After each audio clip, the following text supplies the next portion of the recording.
In April 2024, Radio Free Asia announced the release from prison of 46-year-old Mahmoudan Mukadem, a butcher and farmer, after serving a 7-year sentence in a detention facility in Urumqi, the capital of the Xinjiang Uyghur Autonomous Region in China. So far, nothing exceptional to report, until you consider the charges filed against him by Beijing's government. Local police officials plainly stated that the butcher had been arrested because he had, quote, stopped others from smoking and drinking. More precisely, he advised some of his friends to abstain from tobacco and alcohol at an event held in 2016. That is it. In any other situation, Mukadem's actions would be interpreted as him being kind of a spoilsport at worst, or as him providing some sound healthcare advice at best. Any cardiologist in the world might be liable for incarceration if that were a crime. But Mukadem belonged to the Muslim Uyghur ethnic minority. As such, security officials considered his friendly advice as being part of a radicalization effort, and for this crime against the state, Mahmoudan was first sent to a re-education camp and then transferred to a prison in Urumqi. Mahmoudan's case is far from an isolated one, and in Urumqi, he may have been surrounded by hundreds or thousands of prisoners charged with similar offenses. In fact, the Xinjiang capital is home to the No. 3 detention center, also known as Dabancheng, one of the most mysterious and largest prisons in all of China, and indeed possibly the world. Dabancheng is a district just an hour's drive southwest of Urumqi, the capital of Xinjiang. The vast autonomous region in northwestern China is home to several Muslim ethnic communities, mostly Uyghurs, but also Kazakhs, Mongols, and Hui minorities. As acknowledged by Chinese Communist Party officials, Beijing is pursuing an aggressive campaign of re-education and resettlement against the Uyghurs and other minorities with the goal of combating religious extremists. But as we shall learn later on in more detail, this campaign is targeted against the entire community, and Chinese leadership has perpetuated systematic human rights violations and crimes against humanity. The No. 3 detention center in Dabancheng is a powerful, tangible example of such oppression, but has always been, and still is, shrouded in a veil of mystery.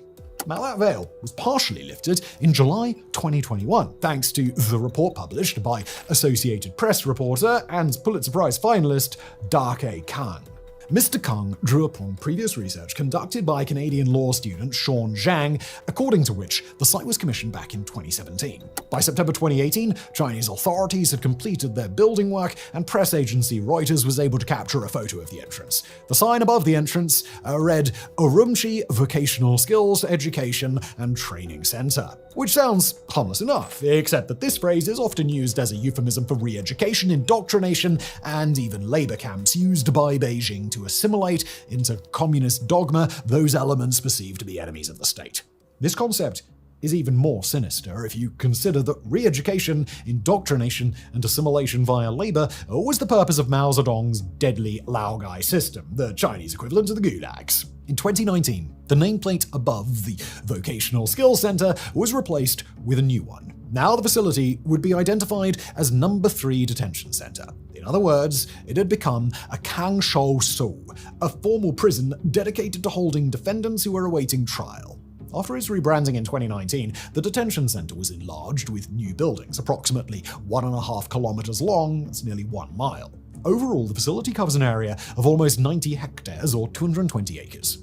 The complex is surrounded by powerful blue-tinted walls standing at almost 8 meters or 25 feet. These barriers are topped by electrified wire and further reinforced by watchtowers manned by armed guards. In April 2021, Dake Kang was allowed inside those walls and was given an exclusive, if only partial, tour of No. 3. The journalist was able to glimpse that the inmates were housed in several separate sections within the camp, each containing 240 cells.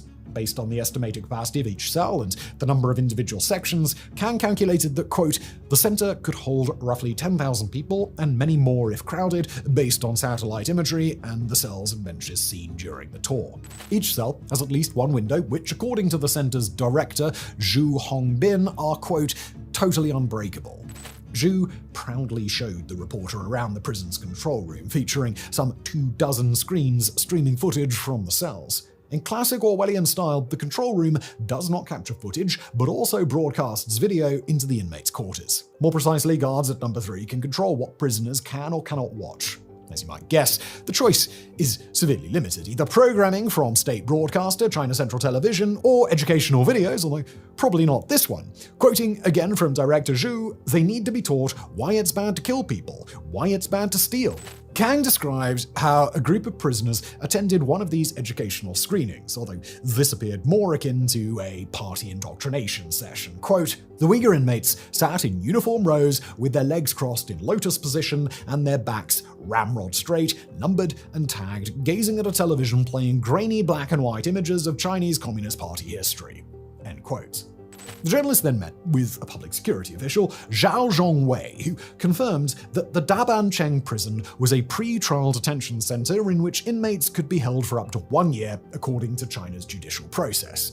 Zhao showcased the state-of-the-art 22 rooms in which defendants could speak via video conferencing with their lawyers and relatives. That's all well and good, except that prisoners would be strapped into their chairs. Throughout the tour, Mr. Zhu and Mr. Zhao repeatedly reassured Dake Kang that Dabancheng was not a training center, i.e. a modern-day Laogai. Quoting again, "There was no connection between our detention center and the training centers. There's never been one around here." Now, officials state that No. 3 Detention Center is a modern and humane facility which displays China's commitment to the rehabilitation of criminals. Quoting again, "Rights are protected and only lawbreakers need worry about detention." During their state-sponsored visit of Dabancheng, Associated Press journalists did not witness direct instances of torture or beatings, but accounts collected at a later stage from survivors revealed the use of frequent physical violence. One of the witnesses, Parida Marty, reported fainting after she had seen how 2 teenage prisoners had their skin beaten, quote, "bloody and raw." Another witness, a teacher who remained anonymous, told how she could hear the screams of detainees while being shocked with electrical batons or beaten with metal chairs.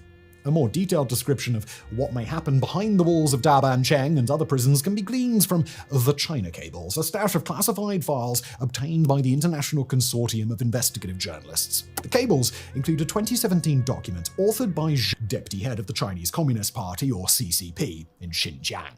Mr. Zhu clearly describes the inner workings and purpose of detention centers, i.e. to subject prisoners to long periods of enforced indoctrination. More in detail, Zhu's memo states that these centers should enforce a strict physical and mental control upon inmates with multiple security layers, all protected by armed guards. Moreover, prisoners should be monitored 24/7 via video surveillance, and every aspect of their lives should be controlled to the very last detail, from their assigned dormitory to their spot in the lunchtime queue. Detainees are usually brought into Dabancheng and other pre-trial centers without having been served with formal charges. The Chinese judicial system allows for suspects to be detained up to 37 days, after which a local procuratorate has to decree a formal arrest. In cases pertaining to national security, terrorism, and the corruption of officials, suspects may be detained up to 6 months without a formal arrest. But the Zhu memo indicates that prisoners must serve a term of at least 1 year before they could even be considered for release. Time alone will not grant freedom, however, as detainees are evaluated according to a points or credit system. These points can be awarded for categories such as ideological transformation, compliance with discipline, or study and training. Now, even if prisoners were to survive the allegedly frequent beatings, withstand ideological humiliation, and earn enough credits, well, they might not be completely free yet. Authorities may certify that they have completed their educational transformation and release them. Even so, they would be immediately reassigned to another tier of camps where they would be subjected to up to 6 months of labor skills training, which, according to the Department of State reports, is a euphemism for forced labor. After the completion of this additional labor skills term, detainees may be returned to their communities. But Zhu Hailun's directive states that they should be kept under the watchful eye of the police and the judiciary. The students, as Zhu calls them, quote, should not leave the line of sight for 1 year. According to a Genocide Watch report published in August 2023, the Chinese Communist Party, or CCP, is intent on oppressing, displacing, even physically eliminating the Uyghur Muslim minority. As part of the plan, known as Big Development of the Northwest, party officials have been holding millions of Uyghur prisoners in re-education camps. All the while, millions of ethnic majority Han Chinese have been relocated to Xinjiang and forcibly placed in Uyghur households. Officially, Beijing intends to defeat local Islamist and separatist terrorism. Major cities in Xinjiang and beyond have in fact suffered several bombing, shooting, and stabbing attacks conducted by Uyghur extremist groups such as the East Turkestan Islamic Movement or the Turkestan Islamic Party. Since 1992, Uyghur terror movements have killed some 338 civilians, police officers, border guards, and party officials. Moreover, the region was plagued by several inter-ethnic riots pitting Uyghurs against Han Chinese. But according to Genocide Watch, the end goal of Beijing's anti-terror operations is to snuff out any claim to independence. The party seeks to achieve this by annihilating the Uyghur ethnic and religious identity to be replaced by communist orthodoxy. According to Genocide Watch, the whole of Xinjiang is under constant surveillance. Police forces maintain hundreds of thousands of files documenting the movements and conversations of Uyghurs and other Muslim minorities in order to identify behaviors which may indicate extremist views. As part of their surveillance plans, police authorities have enacted a tactic known as the double-linked household system, initially devised to control the population of Tibet. The system first divides inhabited centers into sections of 10 households each. Then each household is instructed to keep watch over the other families and to report back to the police about any security issue or any warning sign of extremism, a definition which may include something